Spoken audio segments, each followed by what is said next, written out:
ॐ सर्वे भवन्तु सुखिनः सर्वे सन्तु निरामयाः सर्वे भद्राणि पश्यन्तु मा कश्चित् दुःखभाग् भवेत्। ॐ शान्ति शान्ति शान्तिः। জীবনের চলার পথে মানবের এই যে গতি, অর্থাৎ মানব জীবনের যে গতি, সেই গতির সম্পূর্ণটাই নির্ভর করে তার মনের ইচ্ছা অনিচ্ছার উপর। সেই কারণে মনের যে বাগান তৈরি করা হয় বা মনের বাগানের যে প্রয়োজন মানব জীবনে অত্যাধিক রয়, সেটা ভালোভাবে জানার জন্য, বোঝার জন্য আমাদের এই মনের বাগান নিয়ে আলোচনা শুরু হয়েছিল। সেই আলোচনা ধারাবাহিকভাবে চলছে। আজ সেই আলোচনার ১২ পর্ব। এই পর্বে আমরা মনের বাগানে যে ১২টি ফুল ফুটিয়ে তোলার কথা বলা হয়েছিল, সেই ১২টি ফুলের মধ্যে 10টি ফুলের কথা আমরা জেনেছি। আজ 11 নম্বর ফুলের কথা জেনে নেব।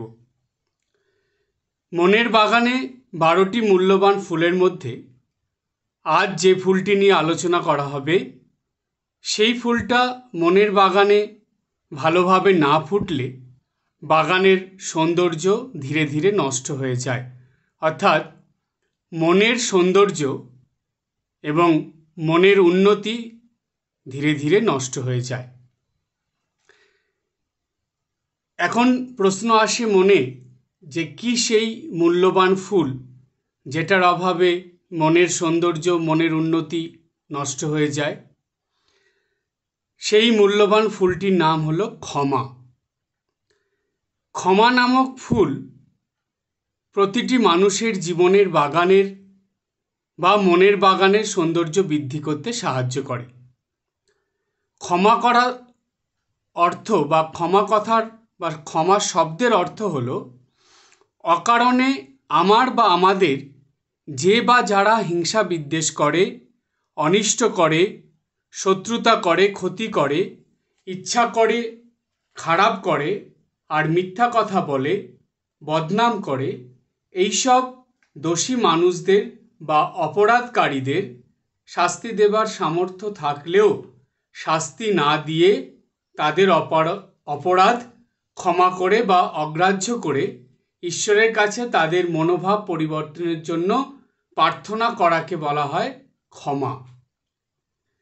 তাই কেউ ভুল করলে তাকে ক্ষমা করে দেওয়া এবং নিজে কিছু ভুল করলে সেই ভুলের জন্য ঈশ্বরের কাছে ক্ষমা চাওয়া, এটি একটি দৈবী গুণের মধ্যে পড়ে। কিন্তু আমাদের মনে স্বাভাবিকভাবে একটা প্রশ্ন আসে। কি সেই প্রশ্ন?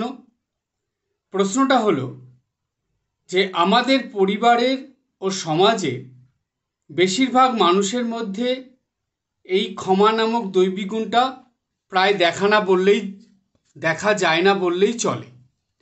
কেন এই ক্ষমা নামক দৈবী গুণটা কেন দেখা যায় না বেশিরভাগ মানুষের মধ্যে? এটা হলো প্রথম একটা প্রশ্ন। দ্বিতীয় প্রশ্ন মনে আসে যে আমাদের হৃদয়ে বা মনে এই দৈবী গুণটি অর্থাৎ ক্ষমা নামক দৈবী গুণটি আনতে হলে আমাদের কি করা কর্তব্য, মানে কেমনভাবে আমাদের চলতে হবে, কিভাবে জীবনযাপন করতে হবে, কেমনভাবে দৈনন্দিন জীবনযাপন করলে এই ক্ষমা নামক দৈবী গুণটি আমাদের মধ্যে আসবে। তো আমরা এখন এই পরপর দুটি প্রশ্নের উত্তর জেনে নেব। প্রথম প্রশ্নটা হলো যে আমাদের সংসারে, পরিবারে, সমাজে বেশিরভাগ মানুষের মধ্যে এই ক্ষমা নামক দৈবী গুণটি দেখা যায় না কেন? এর কারণ হলো আমাদের একটি প্রচলিত কথা জানা আছে, কথাটি হলো দোষে গুণে মানুষ। অর্থাৎ এই জগতের প্রত্যেকটি মানুষের মধ্যেই কিছু গুণ যেমন আছে, কিছু দোষও তেমন আছে। কিন্তু এই সত্যটা জানা সত্ত্বেও লোক ব্যবহারের সময় এইটা বেশিরভাগ মানুষই মনে রাখে না। এটা হলো প্রথম। দ্বিতীয়, যখন কোনো ভালো কিছু ঘটে তখন আমরা প্রায় সবাই আমি করেছি বা আমার দ্বারা এই ভালো কাজটা হয়েছে এটা বলি বা এটা আমরা স্বীকার করি। কিন্তু যখন কোনো খারাপ বা দোষের কিছু ঘটে তখন আমরা প্রায় সবাই আমি এটা করেছি, এই দোষের কাজটা আমার দ্বারা হয়েছে বা আমি এই দোষটা করে ফেলেছি, সেই কথা কিছুতেই স্বীকার করতে চাই না। তো সবসময় আমরা কি করি, নিজেদেরকে বাঁচিয়ে চলতে চাই আর অন্যের উপরে এই দোষ চাপিয়ে দেবার চেষ্টা করি। তৃতীয়, মানুষের জীবন এখন অনেক বেশি স্বার্থকেন্দ্রিক, যার ফলে অন্যের দোষ ত্রুটি মেনে নিয়ে মিলেমিশে চলার যে ক্ষমতা সেটা মানুষের মধ্যে অনেক কমে গেছে বা অনেক কম দেখা যায়।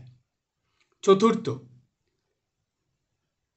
বেশিরভাগ মানুষের মধ্যেই এটা থাকে যে তারা ভাবে, একটু শিক্ষিত মানুষ যারা, যে আমি অনেক কিছু জানি, আমার অজানা কিছু নেই, আমি যেটা করি এবং আমি যেটা বলি সেটাই ঠিক, আমি যেটা বুঝেছি সেটাই ঠিক বুঝেছি, অপরে যেটা বুঝেছে ভুল, অপরে যেটা করছে সেটা ভুল করছে।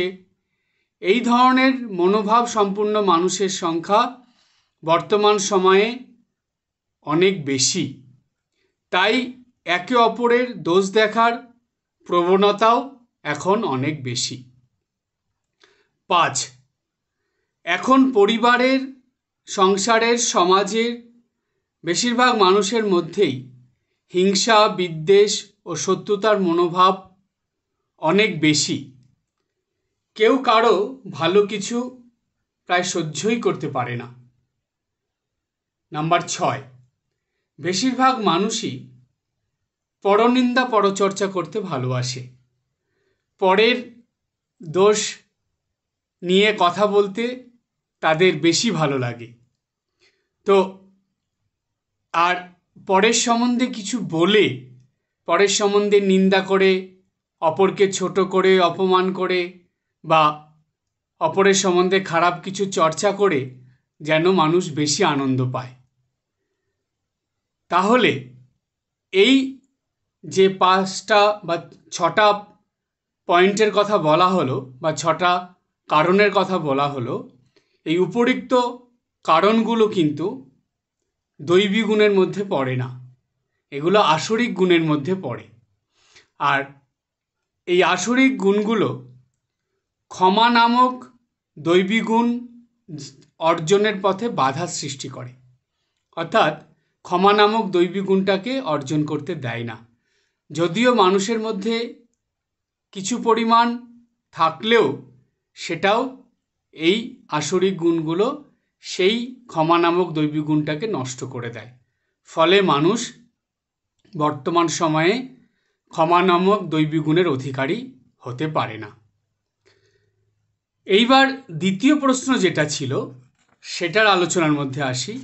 দ্বিতীয় প্রশ্ন ছিল যে মানুষের হৃদয়ে বা মনে বা মানব জীবনে এই ক্ষমা নামক যে ফুলটি বা দৈবী গুণটি, এটা আনতে হলে মানুষকে কি কি করতে হবে, বর্তমান সময়ে কেমনভাবে চললে এই ক্ষমা নামক দৈবী গুণটি মানুষের মধ্যে আসবে।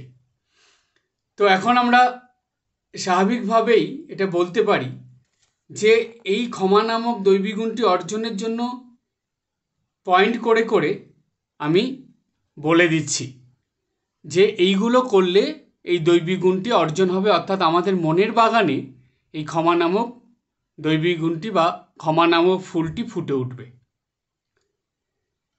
প্রথম কারণ হলো বা প্রথম উপায় হলো প্রতিটি মানুষের হৃদয়ে এই ক্ষমা নামক দৈবিক গুণটি আনার জন্য সবার প্রথমে তাকে খুব সাবধানে দৈনন্দিন জীবনযাপন করতে হবে।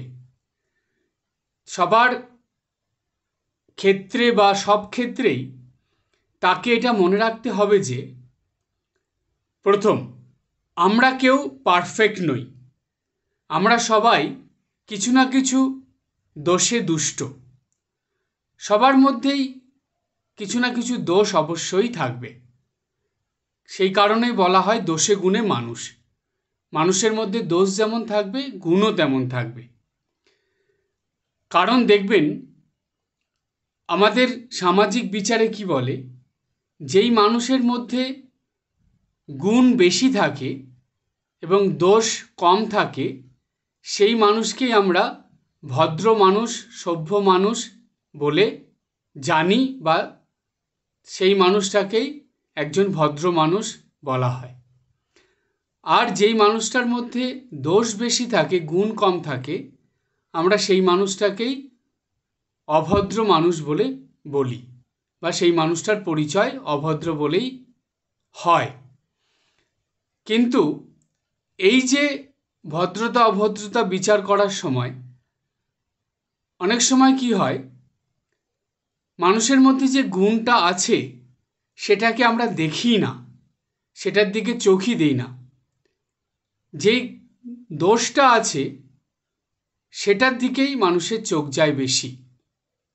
তাই মানুষ এই দোষটা নিয়েই বলতে থাকে। দেখবেন কারো ভালো গুণ মানুষ বেশি বলে না, বা বললেও সেটা শুনতে চায় না। কিন্তু খারাপ কিছু বললে সেটা ভালো করে মন দিয়ে শুনবে, একবার ছাড়া দুবার, আর সেটাই অনেকের কাছে বলে বেড়াবে। কিন্তু ভালো গুণের কথা শুনলে সেটা কারো কাছে বলতে চাইবে না। তো কথা হলো যে এই যে মানুষ কেউ পারফেক্ট নয়, আমরা সবাই পারফেক্ট হওয়ার জন্যই চেষ্টা করে চলেছি। আর সব মানুষের মধ্যেই যে ভালো গুণ কিছু না কিছু থাকে, এইটা ভেবে সবার প্রতি সহানুভূতি সম্পন্ন হতে হবে। কারো মধ্যে দোষ দেখলে সেটাকে শুধরানোর ব্যবস্থা করতে হবে, কিন্তু সেই দোষটা সবার কাছে বলে তাকে সবার কাছে দোষী করে খারাপ করে দেওয়া, তাকে অভদ্র বলে পরিচয় করিয়ে দেওয়া, এগুলো যাতে আমাদের মধ্যে না আসে। তাই সহানুভূতি সম্পন্ন হতে হবে প্রথম। দ্বিতীয়, মনের উদারতা বাড়াতে হবে, অর্থাৎ হৃদয় বড় করতে হবে। যারা ছোট মনের মানুষ তাদের দোষ দেখার প্রবণতা বেশি থাকে, আর যারা উদার মনের বড় মনের মানুষ তাদের মধ্যে অপরের দোষ ধরার প্রবণতা কম থাকে, তারা অপরের গুণটাই বেশি দেখে। 3, ভগবানের কাছে প্রার্থনা করে অপরের প্রতি দোষ দৃষ্টি দূর করার চেষ্টা করতে হবে। আমরা এই শিক্ষা পাই শ্রীমা সারদা দেবীর জীবন থেকে। মা সমানে প্রার্থনা করতেন ঠাকুরের কাছে যে দোষ দৃষ্টি দূর করে দিতে। অর্থাৎ মা তিনি যেটা করেছেন সেটা কিন্তু নিজের জন্য না, কারণ এই অবতার পুরুষ এবং এই অবতার সঙ্গিনী যারা আসেন তারা এই সমস্ত জীবজগৎকে শিক্ষা দেওয়ার জন্যই তো আসেন।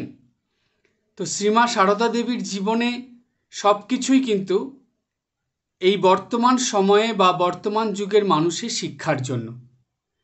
শ্রীমা এটা জানতেন যে কলিযুগে মানুষের মধ্যে দোষ দেখার, দোষ ধরার এবং দোষ নিয়ে আলোচনা করার প্রবণতা অনেক বেশি থাকবে, আর এর জন্যই মানুষের জীবনে অনেক বেশি দুঃখ, কষ্ট, আঘাত, যন্ত্রণা আসবে। তার হাত থেকে মুক্তি পাওয়ার জন্য, বাঁচার জন্য শ্রীমা নিজ জীবনে সেটা পালন করে দেখিয়ে গেছেন এবং বলে গেছেন, যদি শান্তি চাও মা, কারো দোষ দেখো না। তাহলে আমরা যদি ঈশ্বরের কাছে বা মায়ের কাছে প্রতিদিন এই দোষ দৃষ্টি যাতে দূর হয়ে যায়, আমরা যাতে কারো দোষ না দেখি, এই প্রার্থনা করতে পারি, তাহলে আমাদের মধ্যে এই দোষ ও দৃষ্টি দূর হবে এবং ক্ষমাগুণ বেড়ে উঠবে। তাই নিত্যদিন এই প্রার্থনা অবশ্যই করতে হবে। 4 নম্বর, ছোট ছোট কাজের জন্য অপরকে প্রশংসা করার অভ্যাস করতে হবে।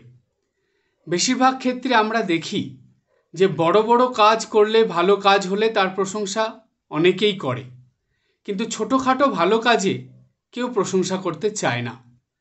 এমনকি ছোটরা, বাচ্চারাও যদি কোনো কিছু ভালো কিছু করে, তবুও তাদের প্রশংসা করতে মানুষে চায় না।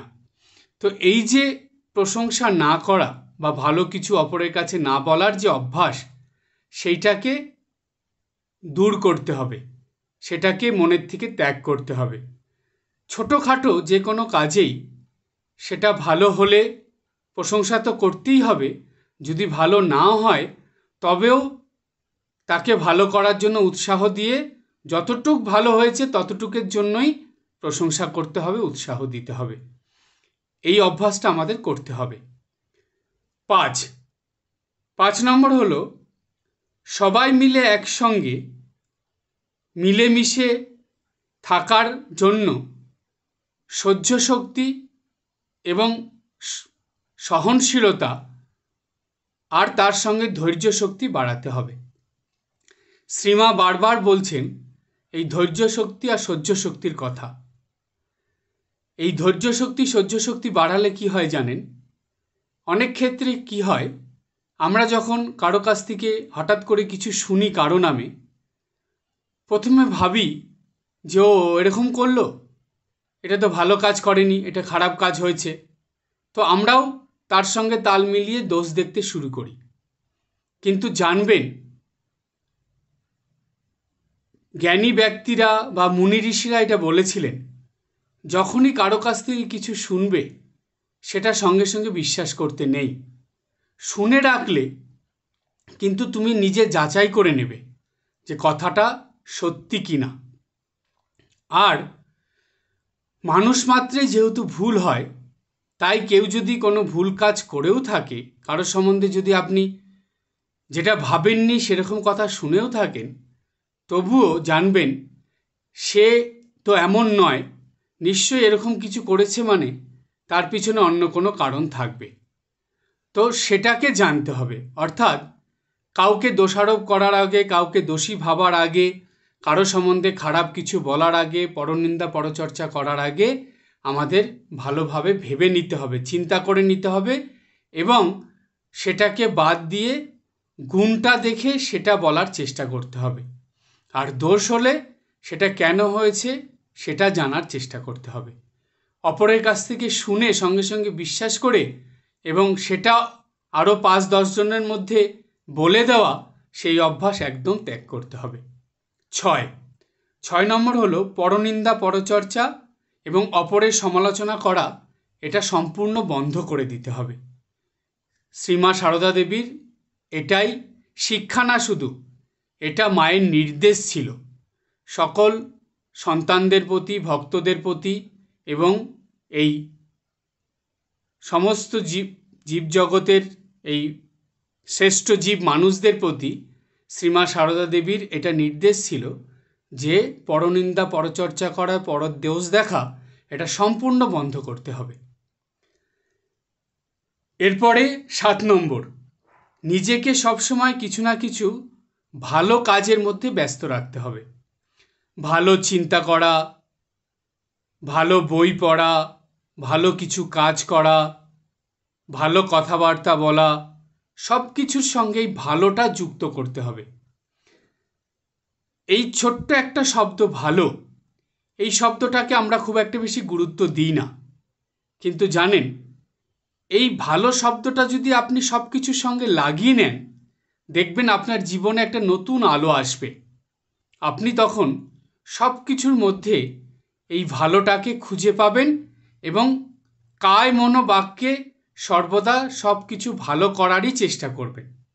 কেন? আপনার ভিতরে এই ভালো ভালো ভালো বারবার চিন্তা করতে করতে, বলতে বলতে, ভাবতে ভাবতে আপনার মধ্যে এই ভালো কিছু করার প্রবণতা এমন এসে যাবে যে আপনি ভালো কিছু না করে থাকতে পারবেন না। তখন খারাপের মধ্যে আপনি কিছুতেই যাবেন না, আপনার মন কিছুতেই যেতে চাইবে না, আপনি সর্বদাই ভালোর দিকেই শুধু যাবেন। তো সকালে ঘুম থেকে উঠে এবং রাত্রে ঘুমানোর আগে পর্যন্ত যাই করুন না কেন, চিন্তা ভাবনা, কাজকর্ম, কথাবার্তা, আচার ব্যবহার যাই করুন না কেন, সব কিছুর সঙ্গে ভালো এই শব্দটা যুক্ত করে নেবেন। ছোট্ট একটা শব্দ, এই ভালো শব্দটা যুক্ত করে সব কিছু করার চেষ্টা করুন। দেখবেন আপনার সব কিছু ভালো হবে এবং আপনি ভালো মানুষে তো পরিণত হবেনই, আর আপনার সব দিক থেকে সব রকমভাবেই সকল পরিস্থিতিতে শুধু ভালোই হবে, খারাপ কিছু হবে না। এরপরে হলো 9 নম্বর। 8 নম্বর, হাতের 5টা আঙ্গুল যেমন সমান হয় না, ঠিক তেমনি সব মানুষ সমান নয়। সংসারে, পরিবারে, সমাজে বিভিন্ন রকমের মানুষ থাকবে। তাদের সঙ্গে একটু অ্যাডজাস্ট করে, একটু মিল করে, অনেক কিছু মেনে নিয়ে চলার চেষ্টা করতে হবে। কারো মধ্যে দোষ দেখলে যদি চোখে পড়ে, সেটা অপরকে কিছু না বলে তাকে আলাদা করে ডেকে বুঝিয়ে বললে বরঞ্চ ভালো, এবং তার সঙ্গে সেটা বলে মনোমালিন্য যাতে না হয় সেইভাবে মিলেমিশে অ্যাডজাস্ট করে চলতে হবে, কাজ করতে হবে। কর্মক্ষেত্রেও এটা অহরহ হতেই থাকে। সংসারে, পরিবারে, সমাজের বিভিন্ন কর্মক্ষেত্রে বিভিন্ন রকম মানুষের সঙ্গে আমাদের চলতে হয়। এক একজন মানুষ এক এক রকম। তাই বুদ্ধিমান সে যে অপরকে বুঝে নিয়ে সেইভাবে অ্যাডজাস্ট করে চলতে পারে। তো সুতরাং এই গুণটা মানুষের মধ্যে তখনই আসবে যখন মানুষের মধ্যে ধৈর্য আর সহ্য শক্তিটা আসবে, আর তখন সে এইভাবে সবার সঙ্গে অ্যাডজাস্ট করে চলতে পারবে। 9 নম্বর, কেউ কিছু ভুল করলে বা দোষ করলে তাকে সেটা ভদ্রভাবে এবং ভদ্র ব্যবহারের দ্বারা বলতে হবে, আর ভালো কথার মধ্যে দিয়ে তাকে সেটা বুঝিয়ে দিতে হবে এবং তার সেই দোষটা শুধরে দেওয়ার চেষ্টা করতে হবে বা শুধরে দিতে হবে। তা না হলে যে দোষ করেছে সে কোনো দিন সেই দোষের থেকে নিজেকে সরিয়ে নেবে না। তাই যেমন আগুনকে আগুন দিয়ে নেভানো যায় না, আগুনকে ঠান্ডা জল দিয়ে বা জলের সাহায্যে নেভাতে হয়, ঠিক তেমনি কারো মধ্যে দোষ ত্রুটি দেখলে তাকে বকে বা তাকে অপমান করে, তার বদনাম করে, তাকে ছোট করে কখনো তার মধ্যে থেকে দোষ ত্রুটি দূর করা যাবে না। তাকে শান্তভাবে বুঝিয়ে, ভালোবেসে, ভালো কথা বলে তার মধ্যে থেকে সেই দোষ ত্রুটি দূর করার ব্যবস্থা করতে হবে। এটা 9 নম্বর ছিল। 10 নম্বর, সবশেষে 10 নম্বরে আমরা এটা বলতে পারি যে যারা ভালো মনের মানুষ বা যারা উদার মনের, উচ্চ মনের মানুষ, তারা দোষ ত্রুটির মধ্যেও ভালো কিছু দেখে এবং ওই ভালোটা দেখেই সে সেই দোষী বা খারাপ মানুষটাকে শুধরানোর চেষ্টা করে। তারা খারাপের মধ্যেও ভালো খুঁজে বের করে এবং ভালো খুঁজে সেটার প্রশংসা করে। আর যারা খারাপ মনের মানুষ, ছোট মনের মানুষ, তারা কি করে, তারা ভালোর মধ্যেও খারাপ খুঁজে বের করে এবং ভালো কিছু শুনলেও সেটা খারাপভাবে অপরের কাছে বলতে থাকে। তাই সবশেষে আপনাদের সবাইকে এটাই বলার যে মানুষের মনের বাগানে ক্ষমা নামক ফুলটি না ফুটিয়ে তুললে বা পরিশ্রম করে চেষ্টা করে সেটা ফুটিয়ে না তুললে মানুষ কোনো দিন তার জীবনের উন্নতি করতে পারে না। সেই মানুষটা সবার সঙ্গে ভালোভাবে চলতেও পারে না, তার আচার ব্যবহার, আচরণ, কথাবার্তা, কাজকর্ম সব কিছুই ধীরে ধীরে খারাপ হয়ে যায় এবং তার জীবনের বা মনের যে সৌন্দর্য সেটাও নষ্ট হয়ে যায়। তাই ক্ষমাশীল মানুষ সর্বদাই সবার কাছে ভালো তো থাকেই, এমনকি স্বয়ং ঈশ্বর ভগবানও তাকে ভালোবাসে, তার উপর প্রসন্ন থাকে এবং তার সকল কাজে ভগবান সাহায্য করে। তাই এটাই আপনাদের সবাইকে বলার, ছোট বড় সবাই এটা মনে রাখবেন যে মনের বাগানে ক্ষমা নামক ফুলটি ফুটিয়ে তুলতেই হবে।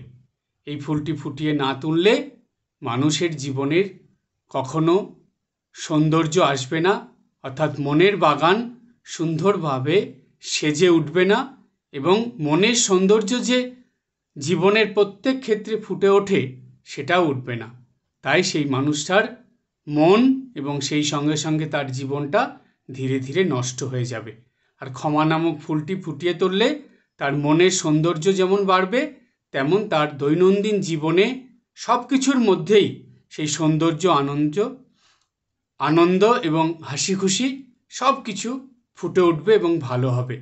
আর সে তখন ওই ক্ষমা নামক ফুলটির দ্বারা অপরকেও এমনভাবে প্রভাবিত করতে পারবে যে অপর মানুষও তাদের নিজেদের মনের বাগানে ওই ক্ষমা নামক ফুলটি ফুটিয়ে তোলার জন্য চেষ্টা করবে এবং সেই ফুলটি ফুটিয়ে তুলে তাদের জীবনকেও সৌন্দর্যে ভরিয়ে তুলবে। আজকে এই পর্যন্ত। সবাই ভালো থাকবেন, হাসি খুশি আনন্দ থাকবেন। ওম আসতো মা সদ্গময়া